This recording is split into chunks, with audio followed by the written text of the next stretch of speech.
The call came at 02:14. My comms officer handed me the sat phone without looking me in the eye. "Your daughter's in critical condition," the doctor's voice rasped.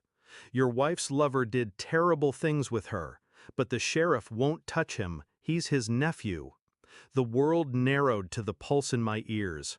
I didn't ask for details. I didn't need the sound of them. I just said, "Then I will." I closed the sat phone. My hands moved without conscious thought, disassembling my rifle, packing my gear. Every click of metal was measured. Final. By 0500, I was on a flight. The plane's cabin reeked of recirculated air and other people's indifference. They read magazines, drank coffee, laughed. I stared out the window, seeing nothing. They had touched what was mine, and worse, she had let them close enough. The hospital smelled of antiseptic and fear.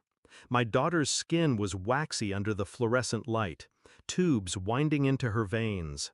She didn't wake when I touched her hand. The nurse didn't say much. She didn't need to. Bruises told their own story. So did the chart she accidentally left in my view. Fractured ribs, internal bleeding, trauma the words couldn't clean. My wife wasn't there. She arrived 2 hours later, sunglasses still on indoors, hair perfect. She didn't look at the bed long. "I didn't want to call you while you were away," she said. I watched her mouth move, but my mind replayed every moment I'd trusted her, every smile I'd believed. The sheriff came once, spoke to her in the hallway, left without entering the room. She returned, eyes avoiding mine. "He says there's not enough evidence." Not enough. For them, maybe. I didn't touch the whiskey I bought that night. Instead, I started a list. Names, times, connections. I learned the lover's name before dawn. I learned his habits by the next evening. Where he drank, the road he took home, the people he owed money to. But this wasn't just him. My wife had covered for him, lied for him, left our daughter alone with him. I accessed our phone records, numbers she deleted, calls at midnight, a hotel bill charged to our joint account 2 weeks before the incident.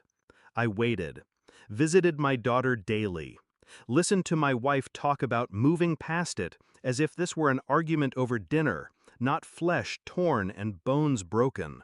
She never asked who I'd been calling. The private investigator handed me the file in a sealed envelope. I read it in my truck, engine off, rain ticking against the windshield. Photographs, text transcripts, a video, grainy security footage of her and him laughing in the lobby of that hotel.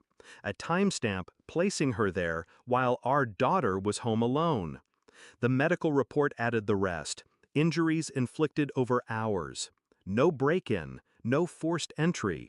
She had invited him in, left her child at his mercy.